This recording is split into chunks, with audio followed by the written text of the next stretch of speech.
미 대선은 뭐 북한 문제도 그렇고 지금 우크라이나 전쟁도 그렇고 많은 분야에 영향을 줄 텐데 트럼프는 예전부터 자신이 대통령이 되면 전화 한 통으로 우크라이나 전쟁 끝낼 수 있다 이렇게 얘기를 했잖아요.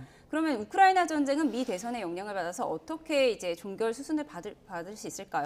워낙 뭐 허풍이 센 사람이기 때문에 그 허풍을 다 믿고 그대로 이루어지리라고 보는 것은 우리 스스로도 좀 잘못 판단할 수 있는 근거가 될 수 있을 텐데요. 가끔씩 이 허풍이 통하기도 하죠. 공갈이 이제 통하듯이 통하기도 하는데 여기에 대해서도 이제 해리스 후보하고 그 트럼프 후보하고 극명하게 다릅니다.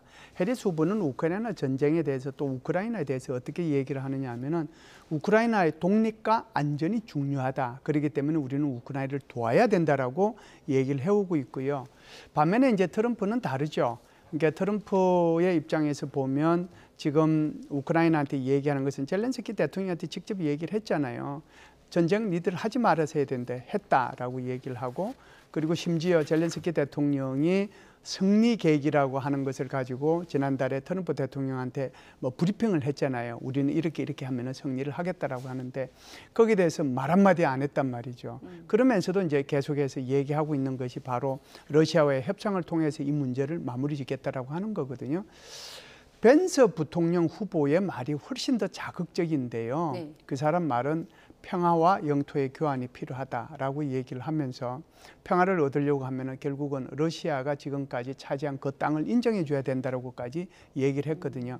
만일에 이런 협상을 하기 위해서 우크라이나가 협상에 나오지 않는다면 미국이 지원하지 않을 것이라는 엄포까지 났어요. 그런 차원에서 본다면 해리스가 당선된다면 지금보다는 오히려 더 이제 러시아에 북한까지 파병을 했으니까 더 많은 지원이 있을 수 있지만 트럼프가 만일에 대통령이 당선이 된다면 협상을 위한 그런 노력들을 이제 해 나가지 않겠는가. 그렇게 되면 이것은 우크라이나로 봐서는 큰 재앙이 될 수도 있고 그리고 유럽의 안보를 봐서도 굉장히 위험한 그런 상황이 전개될 수도 있다. 그렇게 보지요.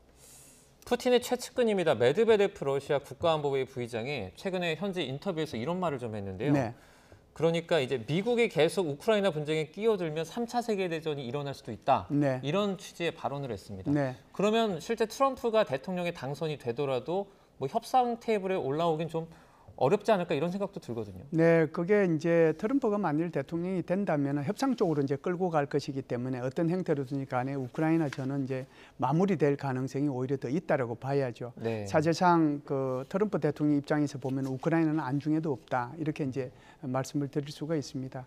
그런데 지금 이제 3차 세계 대전의 가능성은 어떨 때 이제 그 가능성이 있느냐하면 예를 들어서 지금 나토의 이름으로 그러니까 나토군이 그렇게 이제 우크라이나를 지원하기 위해서 파병을 한다면 이건 이제 제3차 세계대전으로 갈 가능성이 있습니다. 그런데 우크라이나를 지원하기 위해서 나토에 속해 있거나 유럽에 속해 있는 개별 국가들이 전투병을 파병한다고 해서 이것이 3차 세계대전으로 저는 연결된다고 보지는 않거든요. 네. 또 이 프랑스 같은 경우에는 지난 2월 달에 마크롱 대통령이 2,000명 규모의 프랑스군을 우크라이나에 파병할 수 있다고 무려 5차례에 걸쳐서 얘기한 적도 있어요. 그러니까 지금은 모두가 오늘 이제 이루어지게 될 이 미 대통령 선거를 숨죽여 보지만 이 선거가 끝나고 나면 그 결과에 따라서 아마 나토든 또는 유럽이든 개별 국가들이 서로 어떤 회의 과정들을 거쳐서 아마 정책 공조를 통해 가지고 파병할 가능성은 있거든요. 그래서 그런다고 해서 이게 뭐 3차 세계대전으로 가는 것은 저는 아니라고 봐요. 네.